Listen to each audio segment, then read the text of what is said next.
شیر، لومڑی اور غفا۔ ایک جنگل میں خیرو نامی شیر رہا کرتا تھا۔ خیرو جنگل میں موجود تمام حیوانات پر بادشاہت کرتے ہوئے بڑے فخر سے زندگی گزارا کرتا تھا۔ ایک دن اس شیر کو جنگل تمام تلاش کرنے کے باوجود کھانے کے لیے کچھ نہیں ملا۔ بھوکا شہر جنگل میں کچھ نہ کچھ کی تلاش میں بڑی امید کے ساتھ جانوروں کو ڈھونڈنے لگا۔ بھوکا پھرتے پھرتے شام ہو گئی۔ کچھ بھی نہ ملنے سے وہ مایوس ہو کر اپنی غفا کی جانب بڑھنے لگا۔ اسے راستے میں ایک بڑی غفا نظر آئی۔ تبھی شیر سوچنے لگا، اس غفا میں یقیناً کوئی نہ کوئی بڑا جانور رہتا ہوگا۔ شام کا وقت ہو رہا ہے، لہٰذا جانور کسی بھی حال میں واپس آتا ہوگا۔ میں اس غفا میں چھپ کر بیٹھ جاؤں گا اور جیسے ہی وہ جانور آئے گا اس کا شکار کرتے ہوئے اپنی بھوک دور کر لوں گا۔ یہ سوچ کر غفا کے اندر چھپ کر بیٹھ گیا۔ وہ غفا ایک ہوشیار لومڑی کا تھا۔ کچھ دیر بعد گنگناتے ہوئے لومڑی غفا کے پاس آئی اور غفا کے داخلے پر شیر کے پنجوں کے نشان دیکھ کر ایک دم سے رک گئی۔ اے اللہ، شیر میرے غار میں موجود ہوگا۔ اندر جاؤں گی تو یہ دن ہی میرے زندگی کا آخری دن ہوگا۔ اب کیسے معلوم کیا جائے کہ شیر غفا کے اندر موجود ہے یا نہیں؟ یہ سوچ کر ڈرنے لگی۔ اسی اثنا میں لومڑی کے ذہن میں ایک خیال آیا۔ اس نے فوراً غفا کے قریب جا کر، اے غفا، کیا ہوا؟ آج تم کیوں مجھے دیکھ کر بات نہیں کر رہے ہو؟ روز تم مجھ سے بات کرتے ہو نا، اور میرے ساتھ ہنسی مذاق کرتے ہو۔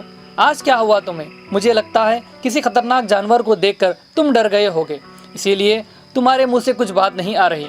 میں اتنا کچھ بات کر رہی ہوں لیکن تم کچھ جواب نہیں دے رہے ہو۔ لگتا ہے میرا اندر آنا تمہیں پسند نہیں۔ ٹھیک ہے، آج سے میں تمہارے اندر نہیں آؤں گی۔ اب سے میرا اور تمہارے درمیان تعلق ختم۔ میں دوسری غار کی تلاش کر لوں گی۔ یہ باتیں سن کر شیر تعجب کرنے لگا۔ ارے تعجب کی بات ہے، غفا بھی بات کرتے ہیں۔ وہ لومڑی کو اس بات کا علم ہے، لیکن مجھے ابھی تک یہ بات معلوم نہیں تھی، اور یہ صحیح ہی ہوگا۔ جب میں غفا کے اندر آ رہا تھا تو غفا نے مجھے دیکھ لیا ہوگا، اس لیے میرے خوف سے غفا خاموش ہے۔ کچھ بھی ہو، میں جنگل کا بادشاہ ہوں، مجھے دیکھ کر سب کو ڈرنا چاہیے۔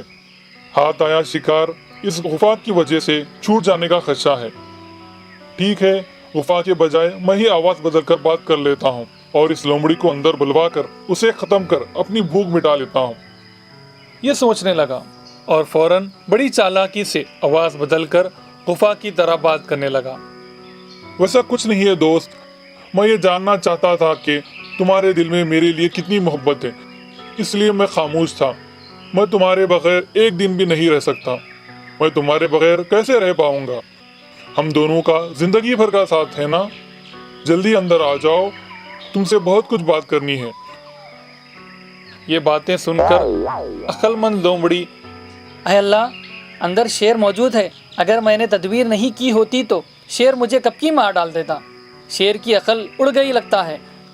خیر کچھ بھی ہو، پتھر غفا کہیں بات کرتے ہوں گے۔ خدا نے شیر کو بڑا جسم دیا ہے لیکن ذرا برابر بھی دماغ نہیں دیا۔ یہ کہتے ہوئے لومڑی وہاں سے جان بچا کر نکل گئی۔ اسی لیے جب بھی کوئی مصیبت میں پھنس جائے تو اس کہانی کی لومڑی کی طرح بغیر کسی خوف کے اطمینان سے عقل کا استعمال کرنا چاہیے۔ Hi kids! Hope you liked the video. Subscribe for more videos. Visit us in Facebook and Twitter. Thank you.